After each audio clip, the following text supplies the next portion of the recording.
Imagine the skies over war-torn Europe, where the roar of engines drowned out the cries of the fallen. In the heart of World War II, a new predator emerged from the factories of Nazi Germany, a machine of sleek lines and savage power, designed not just to fly, but to dominate. They called it the Focke-Wulf Fw, but to the Allied pilots who faced it, it was the butcher bird, the Würger, a shrike that impaled its prey without mercy. This is the story of the Fw, a tale of innovation born from desperation, of aerial duels that turned the tide of battles, and of the men who flew it into the jaws of history. We'll journey from its secretive birth in the late 1930s, through its thunderous debut over the English Channel, to its ferocious clashes in the frozen East, the sun-baked Mediterranean, and the bomb-laden skies over the Reich. Especially we'll delve into its performance, how this radial-engined beast outmaneuvered, outgunned, and outlasted its foes, becoming one of the most feared fighters of the war. Buckle up, history buffs and aviation enthusiasts. This is no dry lecture. This is a saga of wings, fire, and fate. Let's take off. Our story begins in the shadows of pre-war Germany, where the Luftwaffe's high command gazed enviously at the sleek fighters of their rivals. It was 1937, and the Messerschmitt Bf 109, that elegant inline-engined dagger, ruled the skies of the Spanish Civil War. But Ernst Udet, the flamboyant head of the Luftwaffe's technical office, knew the future demanded more. The Bf 109 was brilliant but vulnerable. Its liquid-cooled engine was a fragile heart, prone to damage from a single bullet. What if Germany could build a fighter with a rugged radial engine, like the American Wildcats or Japanese Zeros? Something that could take a pounding and keep fighting. Enter Kurt Tank, the visionary engineer at Focke-Wulf Flugzeugbau in Bremen. Tank wasn't just a designer, he was a storyteller in metal and rivets. Born in 1898, he'd cut his teeth on seaplanes and transports, but his dream was a fighter that embodied the Teutonic spirit. Tough, reliable, deadly. In June 1937, the Reichsluftfahrtministerium, RLM, issued a specification for a new single-seat fighter to complement the Bf 109. Tank's team responded with Project 190, a radical departure. Picture this. In a smoke-filled drafting room, Tank sketches a compact fuselage, wide wings for agility, and a massive BMW 801 radial engine up front, 14 cylinders belching 1,700 horsepower. Radial engines were air-cooled, meaning no radiators to shoot out, no coolant leaks to doom a pilot mid-flight. But they were bulky, creating drag. Tank's genius? He integrated the engine so seamlessly that the Fw-190's drag coefficient was lower than the Bf-109's. The cowling was a masterpiece, tight-fitting with an internal fan to force air over the cylinders, keeping it cool even in a screaming dive. The armament? 4 machine guns initially, but Tank envisioned more. Synchronized 7.92 MG-17s in the nose and wing root cannons. Later variants would bristle with up to 6 20mm MG-151 cannons and 2 13mm MG-131 machine guns. A flying arsenal that could shred bombers in seconds. But development wasn't smooth. The first prototype, Fw-190 V1, rolled out in May 1939. On June 1st, test pilot Hans Sander lifted off from Bremen. The engine overheated almost immediately. The fan wasn't enough in the summer heat. Sander nursed it back, cursing the hot beast. Tank's team iterated furiously. Better oil coolers, adjusted exhausts. By September 1939, as Hitler invaded Poland, the V2 prototype flew with improvements. The real drama unfolded in 1940. The Battle of Britain raged, and the Bf-109s struggled with range and reliability over the Channel. Tank pushed the Fw-190 through. Trials. Armament tests at Rechlin showed it could absorb hits. One prototype returned with 18 bullet holes and still flew. Speed? 595 km/h, 370 mph at altitude, faster than the Spitfire MKV. Climb rate, 15 MWs, $3,000 ft-min. Maneuverability, tight turns thanks to a low wing loading of 183 kg M2, yet politics intruded. Hermann Göring, the Luftwaffe's bombastic chief, favoured the Bf-109. Udet championed the Fv-190, but his suicide in 1941 amid scandals delayed production. Still, by mid-1941, the A1 variant entered service with Jagdgeschwader 26, JG-26, on the Channel front. Let's pause for a pilot's tale. Adolf Galland, the dashing ace with his trademark cigar, flew an early Fw-190. It was like switching from a racehorse to a bulldog, he later wrote. The 109 was elegant, but the 190 was a brute, stable, forgiving, with firepower that made you feel invincible. Technical deep dive. The BMW 801D engine, introduced in the A3, boosted power to 1,700 HP with methanol water injection for bursts up to 1,900 HP. The airframe used duralumin, light yet strong. Landing gear was wide track for rough fields, crucial on the Eastern Front. Cockpit ergonomics were pilot-friendly, good visibility, electric controls for everything from propeller pitch to flaps. By 1942, variants proliferated. The A series for air superiority, F for ground attack with bombs and rockets, G for long-range fighter bombers. The D, Dora, with a liquid-cooled Jumo 213 inline engine for high-altitude performance. And the TR 152, tank's ultimate evolution, but that's a story for later.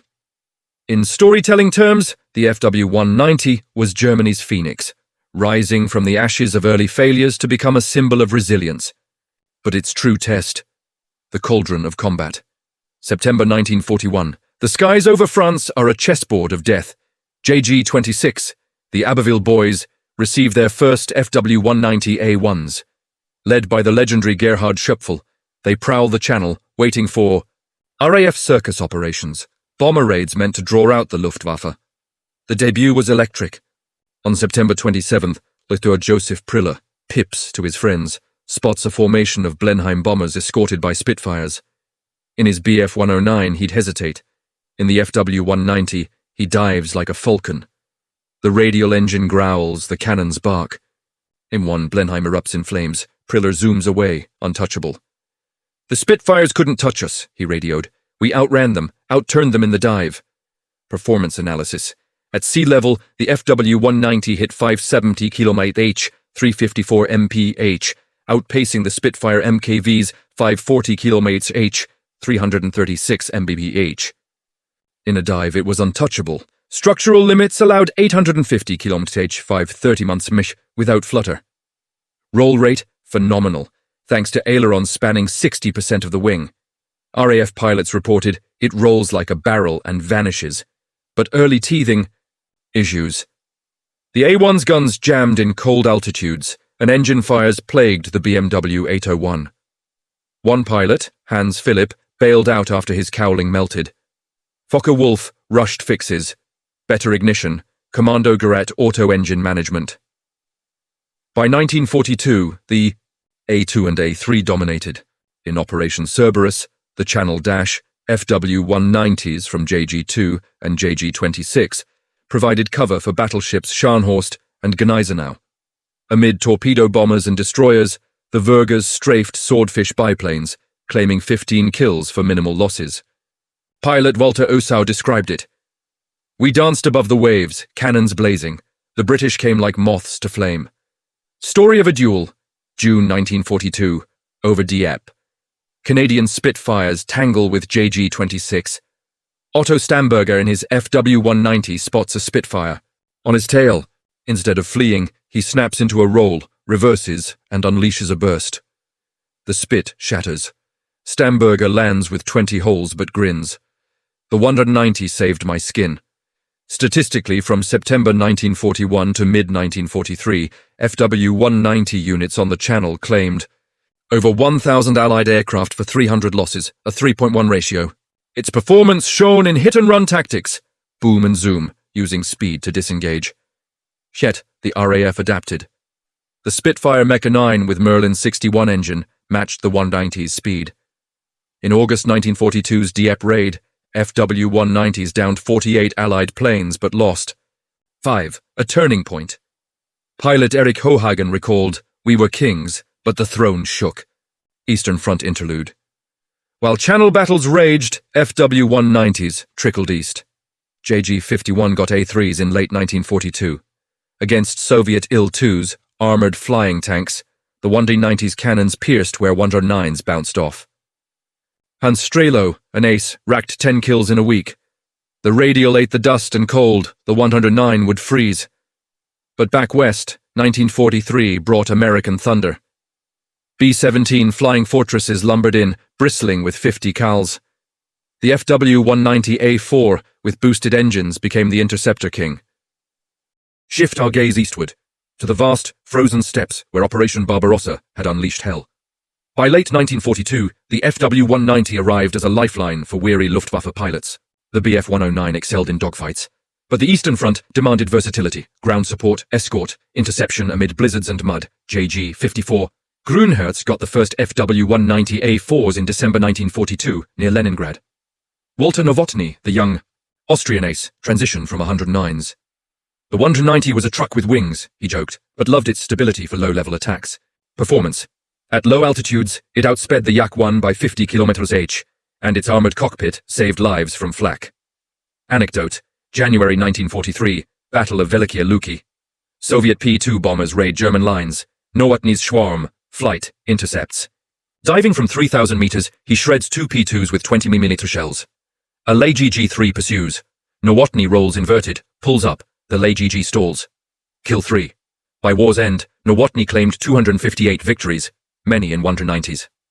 Technical edge. The F-Series ground attack. Invariant, with SC-500 bombs and underwing cannons, hammered T-34 tanks. Armor-piercing rounds from MG-151-20s penetrated 25mm plate. In Kursk, July 1943, FW-190Fs from Schlachtgeschwader 1, SG-1, destroyed 100-plus vehicles in a day, but the cold bit hard. Engines seized in, 40 degrees. Focke-Wulf added heaters. Mud strips. The wide gear prevented nosing over, unlike narrow-tracked 109's. Dramatic story. Otto Kittel, JG-54's top ace, 267 kills. In 1943 over Orel, his FW-190 is hit by an Il-2's rear gunner. Engine smoking, he nurses it 100 km back, crash lands. The Verga refused to die, he said. Repaired, it flew him to more victories. Performance metrics, kill-loss ratio on East was 6.1 for FW-190 units versus Soviets' numerical superiority. Against P-39 Airacobras, Lend-Lease, the 190's climb and firepower dominated. But fuel shortages, by 1944, hampered ops.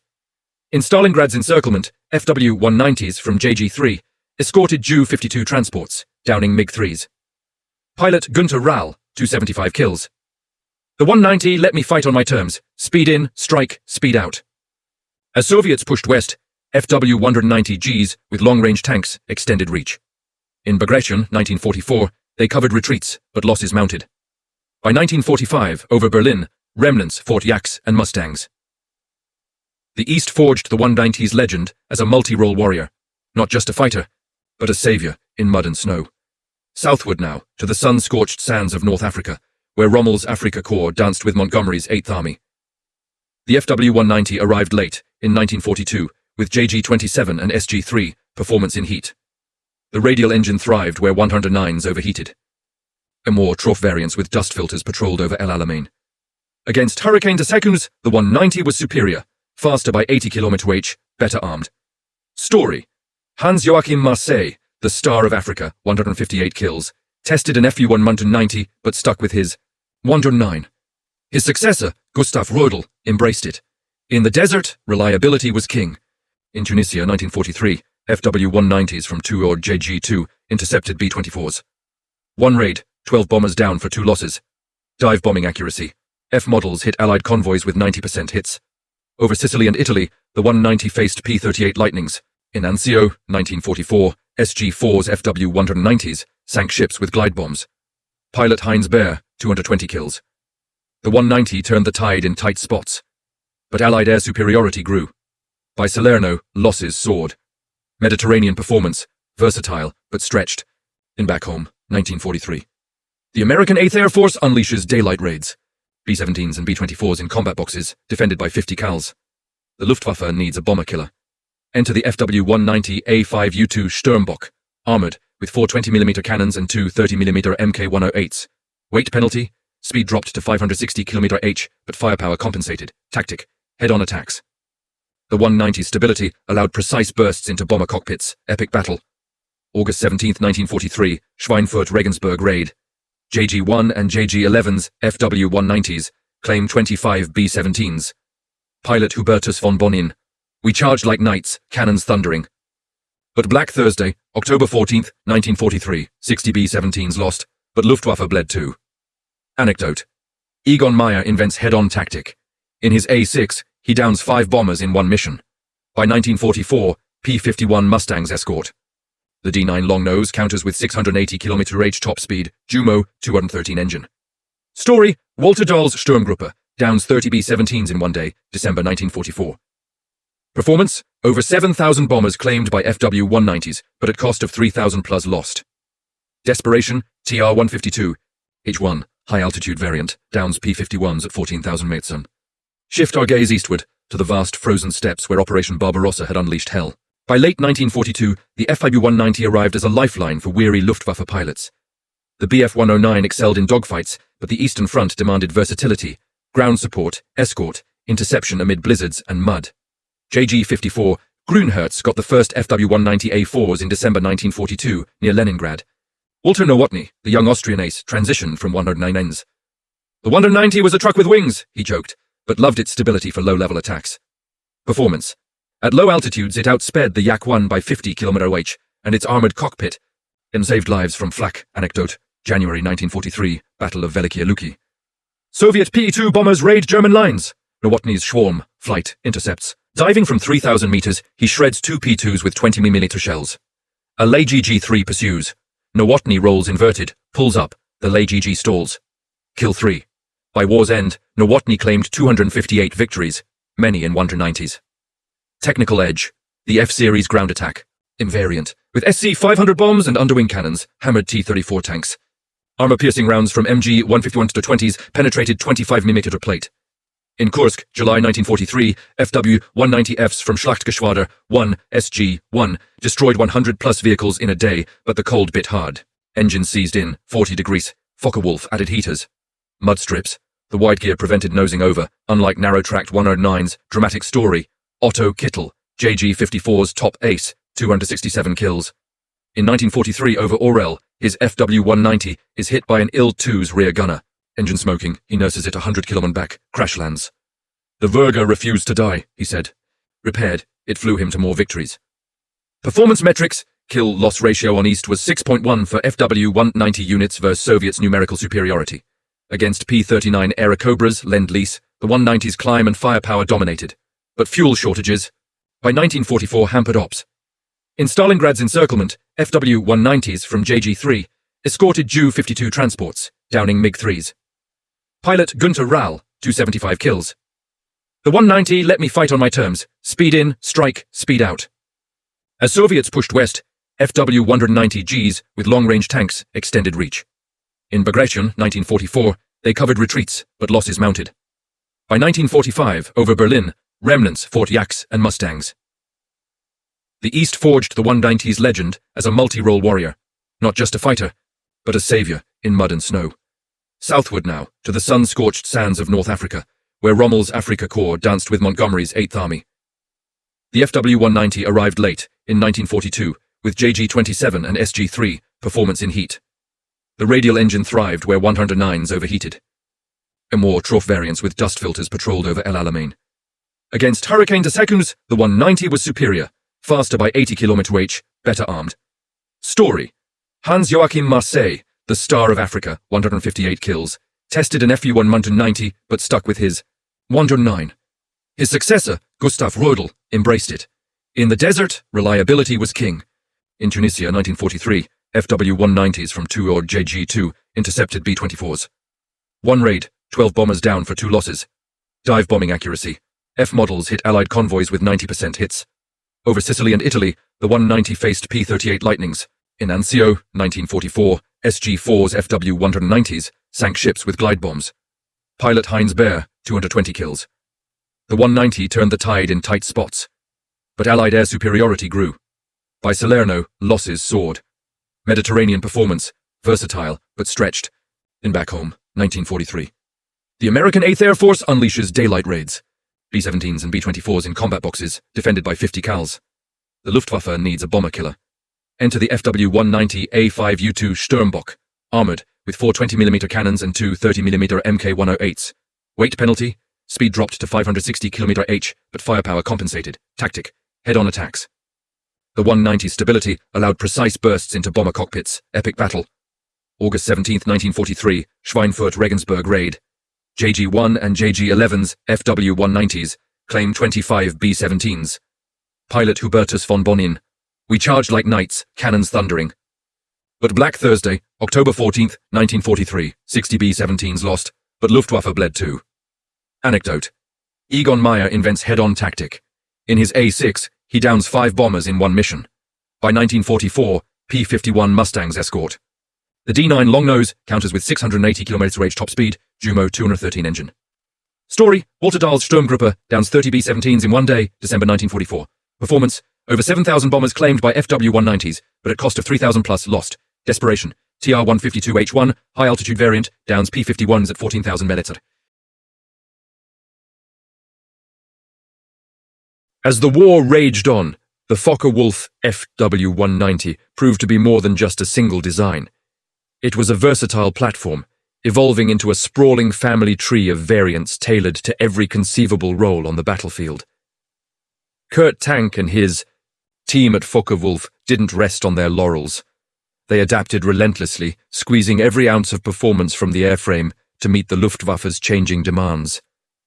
From pure air superiority fighters to brutal ground attack machines, high-altitude interceptors, and even experimental oddities, the Fw-190's variants showcased German engineering ingenuity under pressure. Let's trace this evolution, starting with the backbone, the A-Series. The A-Series formed the core of Fw-190 production, the classic radial-engined Anton that terrorized Allied pilots from 1941 onward. Early models like the A1 through A4 refined the basics, improving the BMW 801 engine's reliability, adding heavier armament and boosting speed to over 650 km/h. The A5 introduced a longer nose for better weight distribution, allowing underwing racks for bombs or rockets, blurring the line between fighter and attacker. By the A8 in 1944, the most produced variant with over 1,300 built, the Fw-190 was a mature beast. Armored for ramming attacks against bombers, equipped with MW-50 methanol water injection for emergency power, boosts up to 2,000 HP, and often fitted with 30mm Mk108 cannons that could shred a B-17 with a single burst. Performance-wise, the A8 topped 685 km/h at altitude, with a roll rate that still outclassed most foes. But weight crept up, trading some agility for survivability. Then came the specialized attackers, the F and G series. The F series, optimized for Schlacht, ground attack, added belly armor plates, reinforced wings, and bomb racks capable of carrying up to 1,800 kilos of ordnance. The F8, based on the A8 airframe, became a tank buster par excellence on the Eastern Front, diving on Soviet columns with SD-500 bombs or Panzerblitz rockets. Pilots loved its toughness. It could absorb flak hits that would doom a Bf-109. Closely related, the G series focused on long-range Jagd bomber, fighter bomber missions, with drop tanks extending range to over 1,000 km.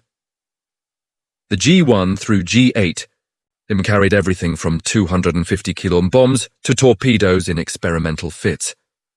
In the Mediterranean and later over Normandy, G models harassed Allied shipping and supply lines. Now, the game changer, the D series, the Dora. As Allied bombers flew higher and escorts like the P-51 Mustang dominated at altitude, the radial BMW 801 struggled above 6,000 meters. Tank's solution: swap it for a liquid-cooled Junkers Jumo 213 inline engine, creating the sleek, long-nose Dora. The Fw-190D9, entering service in late 1944, was a revelation. Top speed of 685 km/h at sea level, climbing to 710 km/h at 11,000 meters. With MW-50 boost, it could tangle with Mustangs on equal terms, often outperforming them in dives and rolls. Around 700 D9s were built, many too late for widespread impact, but pilots raved about it. "The Dora was the best piston-engined fighter we had," recalled many veterans.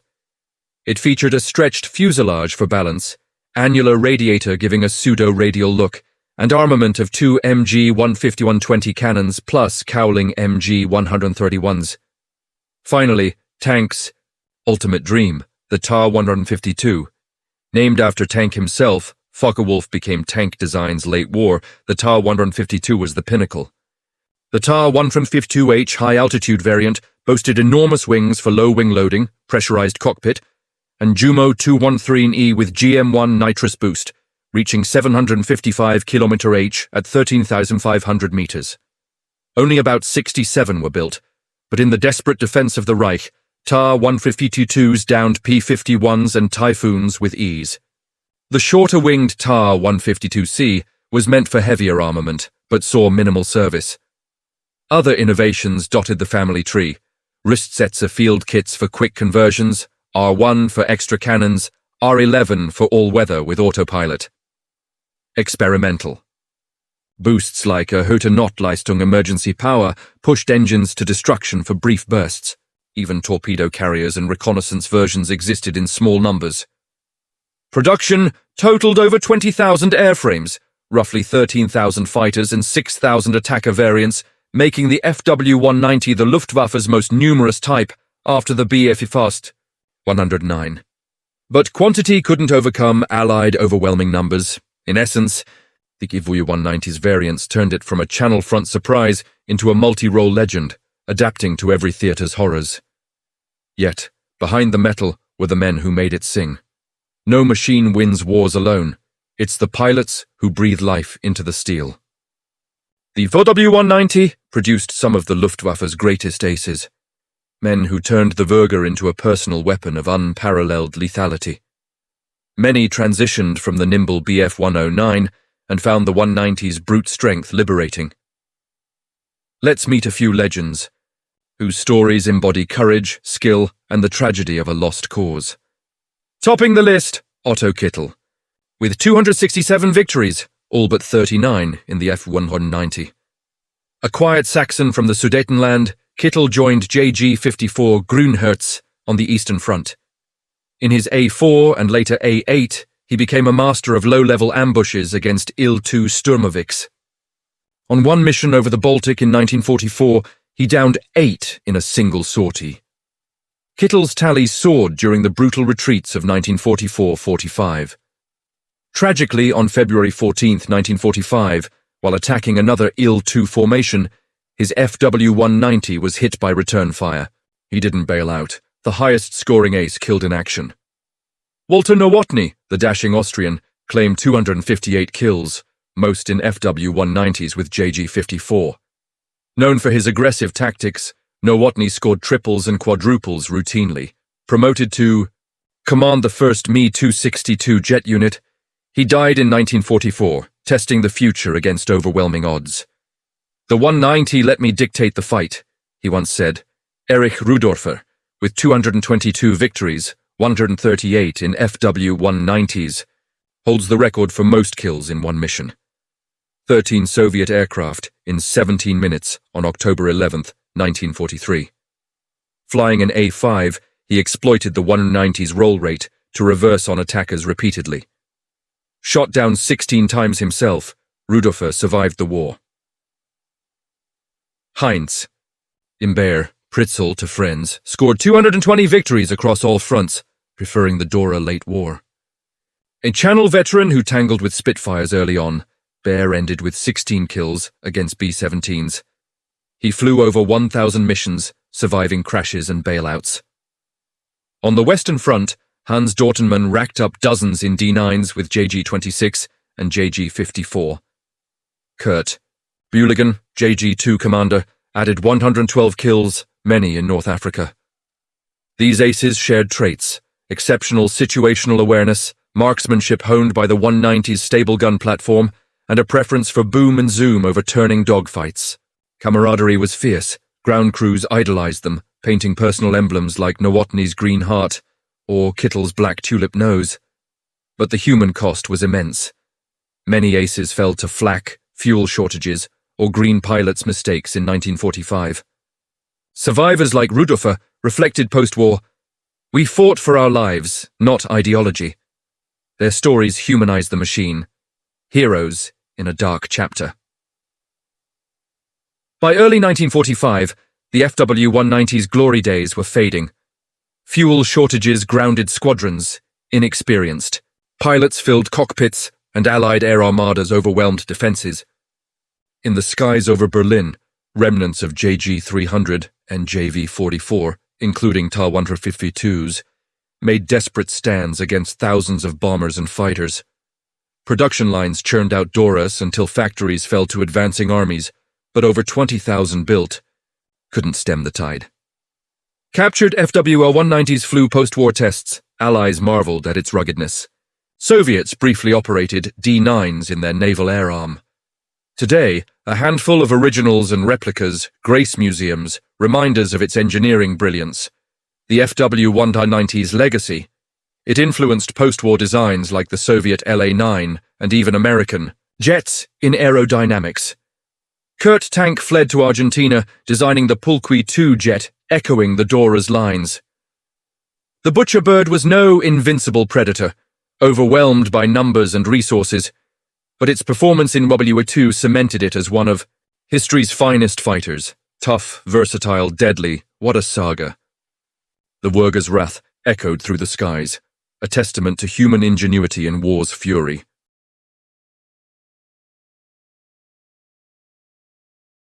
And share your favorite FW-190 story below.